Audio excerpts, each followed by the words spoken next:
So we've all played around with AI, right? Asking it to whip up an email or dream up some crazy image. But how do we go from just giving simple commands to really making this technology work for us? How do we shape it into something that's a true extension of our own brain, our own goals? Okay, let's really get into it, because that's the million-dollar question, isn't it? It's not just about getting a quick answer, it's about building a real partnership. We're going to climb what I like to call the ladder of AI customization, starting with the absolute basics and going all the way up to creating specialized AI agents that can practically work for you. All right, first step on the ladder. This is the one we're all pretty familiar with, the prompt. But there's a real art to it. It's not just about asking a question. Getting the AI to actually understand the complex idea you have in your head, well, that takes a little bit of structure. And this is the foundation for everything else we're going to talk about.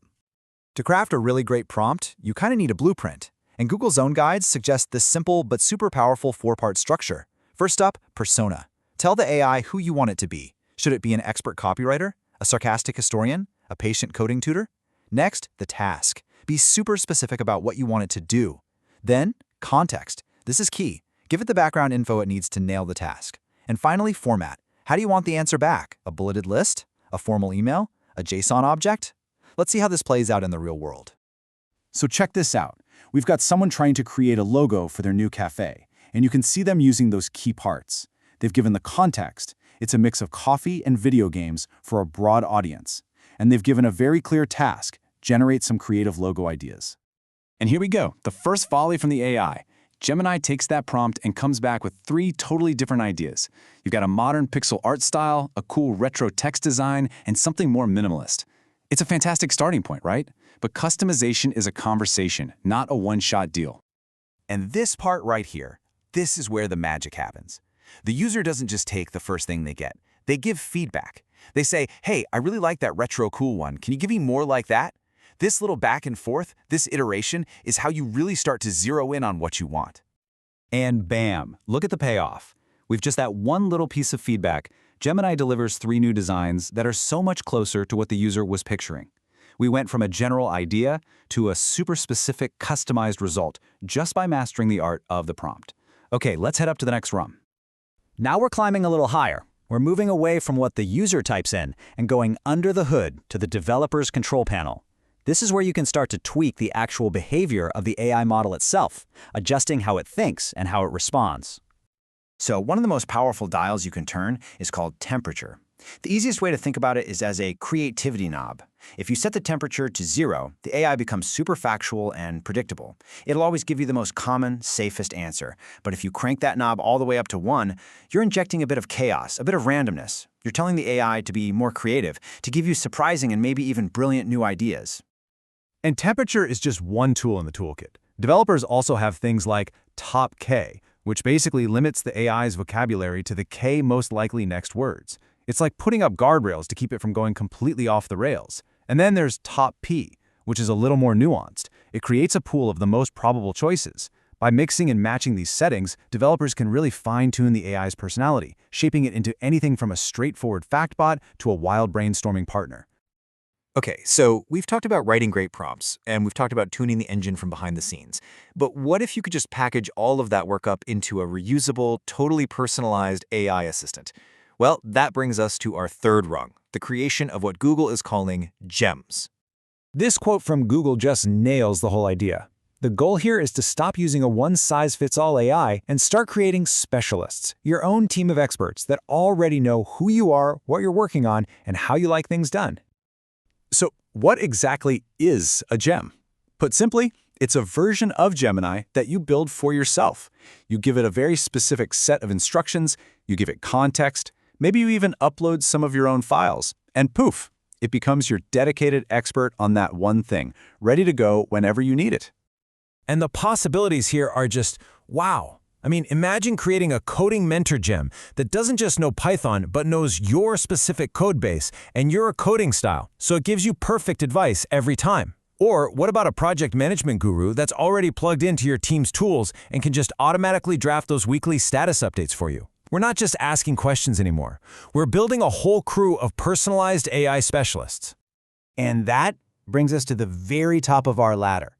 Because when you combine that deep, personal customization with the ability to actually perform tasks in the real world, you don't have a chatbot anymore. You have an agent. And this is where AI stops just talking and starts doing.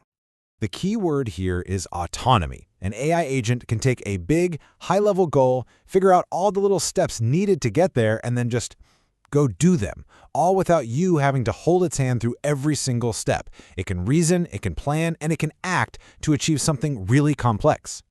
To really see what this looks like, check out this amazing experiment. Some researchers built an AI agent and gave it one goal: beat the classic video game Pokemon. Now look at this timeline.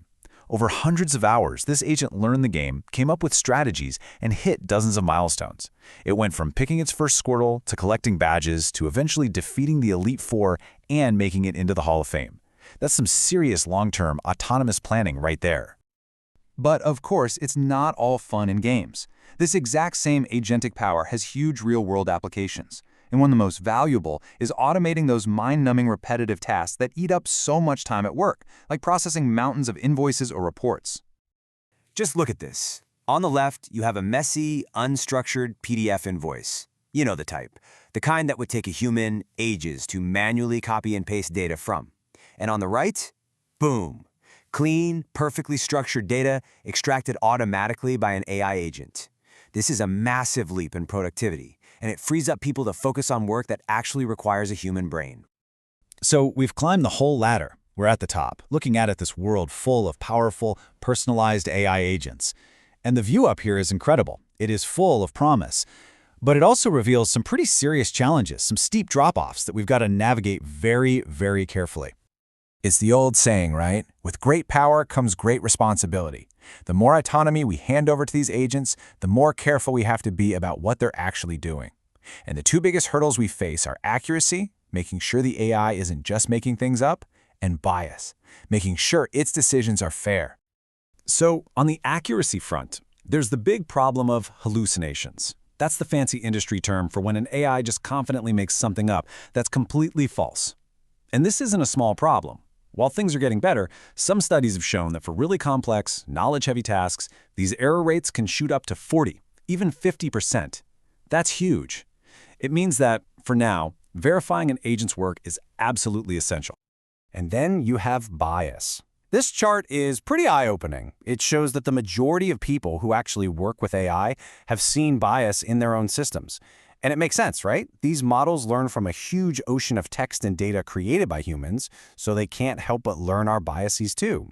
It's a massive challenge that everyone is working on, but it's something we have to be constantly aware of. Which all leads us to this final and maybe most important question. As we all get the power to create our own little armies of specialized AI agents, the lines of who's responsible get really blurry. If the custom financial agent you built gives someone terrible advice, or a research agent misinterprets a critical study, who's ultimately on the hook? Is it you, the company that built the model? It's a question we all need to start thinking about pretty seriously, because this future isn't coming, it's already here.